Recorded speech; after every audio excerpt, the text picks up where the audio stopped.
Bismillahi walhamdulillah wassalatu wassalam ala asyrafil anbiya'i wal mursalin Sayyidina Muhammadin wa ala alihi wa sahbihi wa sallama tasliman katsira amma ba'd. Assalamualaikum warahmatullahi wabarakatuh. Mga kapatid sa pananampalatayang Islam, ang papuri ay tayong kay Allah subhanahu wa ta'ala lamang na Panginoon at Diyos ng sanlibutan. Naway ang habag at pagpapala ng Allah subhanahu wa ta'ala ay mapasa ating mahal na propeta na si Muhammad sallallahu alaihi wasallam.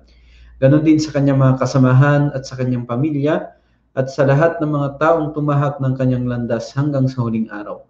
Sa pagpapatuloy po ng ating pagtalakay sa aklat ni Sheikh bin Baz rahimahullah na pinamagatan Tuhfatul Ikhwan bi ajwibatin muhimma tata'allaqu bi arkanil Islam. So sa tinalakay ng may akda tungkol sa akida sa unang katanungan, at ito yung panghuli nating pagtalakay sa katanungan na ito, na kung saan sinasagot ng ating sheikh ang yung mga bagay na talamak na nangyayari sa mga kamusliman na kung saan ito ay hindi naayon o salungat sa mga aral ng Islam. So, isa na dito yung nabanggit ng ating sheikh na isa sa mga talamak na nangyayari sa mga kamusliman, yaong pagsumpa o panunumpa nila sa mga bagay na nilikha lamang ng Allah. So alam po natin mga kapatid na ang panunumpa o ang pagsumpa ay isa po itong uri ng pagsamba na dapat nating ialay lamang kay Allah. So dapat nating ialay lamang kay Allah at hindi po tayo pwedeng manumpa sa mga bagay na nilikha lamang ng Allah. So dito sabi ng ating sheikh na isa sa mga kabilang sa mga uri ng pagtatambal kay Allah subhanahu wa ta'ala ay ang panunumpa bukod kay Allah, katulad na lamang ng panunumpa o pagsumpa sa mga propeta, sa mga sugo na isinugo ng Allah subhanahu wa ta'ala, at ganoon din panunumpa sa mga tao, ganoon din panunumpa sa buhay ng isang tao, at ganoon din yung panunumpa sa pagkakaroon ng tiwala o karangalan. So ito pong lahat ng ito mga kapatid ay kabilang po ito sa tinatawag nating uri ng pagtatambal kay Allah subhanahu wa ta'ala. At ang basihan dito ay ang naiuulat mula sa sugo ng Allah subhanahu wa ta'ala, na kung saan siya po ay nagsabi, man kana halifan falyahlif billah aw liyasmut. Sabi niya, at kung sino man ang gusto niyang manumpa o sumumpa ay kailangan sumumpa siya kay Allah, o kaya naman ay siya ay manahimik. So itong hadith na ito mga kapatid, napakalinaw na kapag gusto nating manumpa, dahil nga ito ay uri ng pagsamba kay Allah subhanahu wa ta'ala, ay dapat nating gawin ito, na ialay natin ito, na gawin natin ito para lamang kay Allah. Muttafaqun ala sihhati. So ito ay napagkasunduan ng ating mga scholar na ito ay sahih o tamang hadith. Wa qawluhu sallallahu alaihi wasallam, at sa isa pang narration na ang propeta Muhammad sallallahu alaihi wasallam ay nagsabi, man halafa bi shay'in dunallah faqad asyraka. Sino man yung nanumpa o sumumpa sa isang bagay maliban kay Allah, faqad asyraka, at tunay na siya ay nakagawa ng shirk o yung tinatawag nating pagtatambal kay Allah subhanahu wa ta'ala. At sa iba pang narration, wa qawluhu sallallahu alaihi wasallam, man halafa bigayrillah faqad kafara aw asyraka. Sino man ang sumumpa maliban kay Allah, katunayan na siya ay nakagawa ng kufur, yung kawalan ng pananampalataya, aw asyraka, o kaya naman ay pagtatambal kay Allah subhanahu wa ta'ala. So itong hadith na ito ay nabanggit dito na hindi lamang shirk o yung pagtatambal, bagkus nakagawa rin siya ng kufur o yung tinatawag nating kawalan ng pananampalataya. Dahil nga hindi natin inukol itong pagsamba na ito kay Allah subhanahu wa ta'ala lamang. Wa qala alayhi salatu wassalam, at sa iba pang hadith ng Propeta Muhammad sallallahu alaihi wasallam ay siya ay nagsabi, man halafa bil amana falaysa minna. Sino man ang sumumpa sa pagkakaroon ng tiwala, okay, falaysa minna, hindi kabilang sa amin. Yung pagsumpa mo kahit sa mga ganitong gawain na alam natin na kabutihan yung amana, yung tinatawag nating pagkakaroon ng tiwala, okay? O kaya naman yung pagkakaroon ng karangalan. So kahit alam natin na kabutihan niyon, ay hindi pa rin tayo pwedeng manumpa sa mga bagay na ito. So kailangan yung panunumpa po natin ay kailangan na iukol lamang natin kay Allah. So kahit pa man na kabutihan yung bagay na tinutukoy natin na kung saan doon tayo nanunumpa. So, kabilang pa rin yon sa shirk o yung pagtatambal kay Allah subhanahu wa ta'ala. Wa qala aydan alayhi salatu wassalam, at sa iba pang narration ng Propeta Muhammad sallallahu alaihi wasallam, la tahlifu bi abaikum, wag kayong manumpa, okay, sa pamamagitan ng inyong mga magulang, mga tatay, wala bi ummahatikum, at ganun din sa inyong mga ina, wag kayong manumpa sa pamamagitan nila. Wala bil andad, at ganun din wag kayong manumpa sa mga bagay na pinagtatambal ninyo kay Allah subhanahu wa ta'ala. Wala tahlifu illa billah, wag kayong manumpa maliban na lamang kay Allah subhanahu wa ta'ala. Wala tahlifu billah illa wa antum sadiqun, at wag kayong manumpa kay Allah maliban na lamang na kayo ay sadikun, ibig sabihin matapat sa inyong mga sarili. So itong mga hadith na ito mga kapatid, wal ahadith fi hadha al ma'na kathira. So nabanggit po natin itong mga hadith na ito na patungkol sa panunumpa na ito ay dapat nating iukol lamang kay Allah. So napakarami po itong nabanggit natin, at ganoon din maliban sa mga hadith na ito ay marami pang mga hadith na nabanggit patungkol dito. Tapos sabi ng ating Sheikh rahimahullah, wal halafu bi ghairillah min asyirk al-asghar. So binanggit ng ating Sheikh kung ano yung hukom ng panunumpa maliban kay Allah. So sabi niya ito ay kabilang sa maliit na pagtatambal kay Allah, min asyirk al-asghar, wa qad yufdi ila syirk al-akbar. Okay, sabi ng ating Sheikh, maaari, sabi niya, na itong gawain na ito ay magiging isang malaking shirk.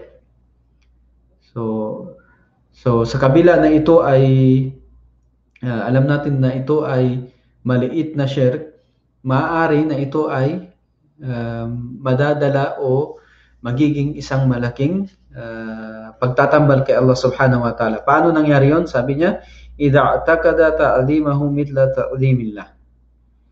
So kapag yung tao na ito na nanumpa sa bagay na ito ay siya ay naniwala na yung kadakilaan ng bagay na ito ay katulad ng kadakilaan ng Allah.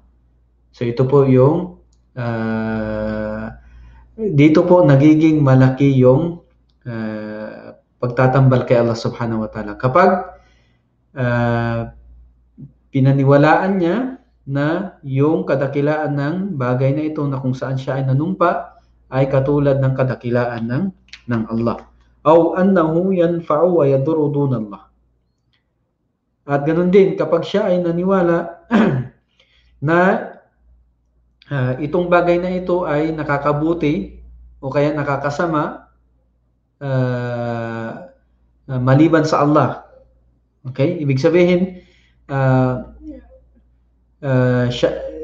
itong bagay na ito na kung saan siya ay nanumpa dito, ay ito yung nagbibigay ng kabutihan o nagkakaloob ng kasamaan. So kung ganun yung kanyang paniniwala, ay ganun din. Papasok din ito sa malaking pagtatambal kay Allah subhanahu wa ta'ala. Kapag naniwala siya na itong bagay na ito ay nangyayari na siya ay nakakabuti o nakakasama, na labas dito ang Allah. Okay? Labas dito ang Allah. Ibig sabihin, yung bagay na yun mismo ang gagawa ng kabutihan at ganun din gagawa ng masama. Okay? Gagawa ng masama. O sinabi natin na nakakabuti o kaya nakakasama. Aw annahu yuslihu li an yud'a aw yustagatha bihi. Okay? O kaya naman, itong bagay na ito na kung saan siya ay nanumpa ay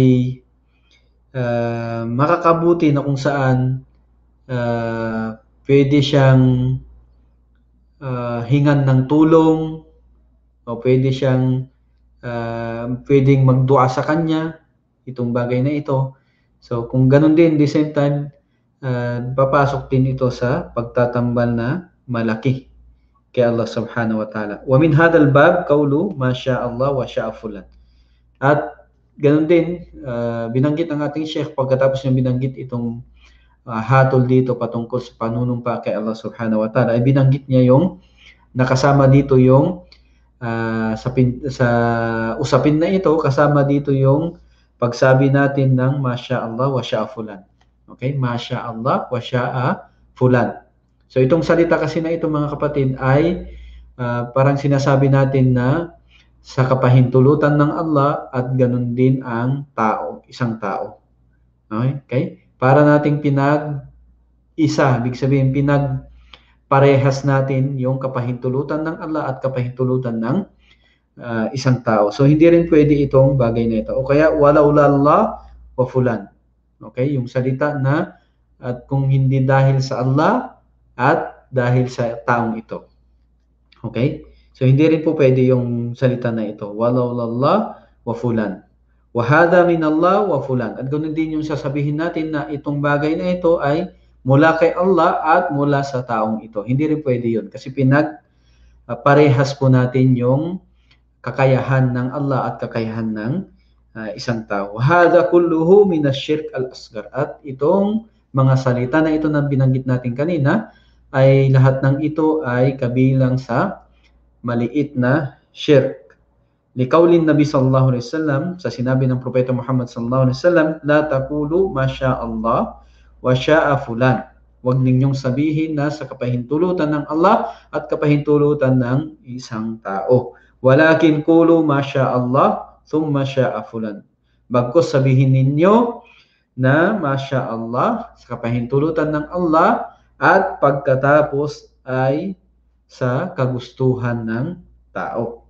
Okay? Sa kagustuhan ng Allah at pagkatapos ginamit natin yung thumma na salita sa wikang Arabic, hindi na po wow. Okay? Hindi na po letrang yung tinatawag nating yung tinatawag nating salita na kung saan maunawaan natin dito yung pagkakaroon ng pagkakaparehas ng kakayahan ng Allah at kakayahan ng isang tao. Bagkus ang ginamit po natin ay thumma. At ito po ay nangangahulugan ng hindi nila pagkakaroon ng pagkakahilintulad o pagkaparehas. Bagkus ito ay pinag-iiban niya yung kakayahan ng Allah at kakayahan ng isang tao. So yan po. Bagkus sabihin ninyo na masya Allah thumma syaa fulan. So doon po sa salita na ito wala pong problema dito. Okay? Wa bihadha yu'lam annahu la haraj bi an yaqulu lawla Allah. thumma fulan. Aw hadha min Allah thumma fulan.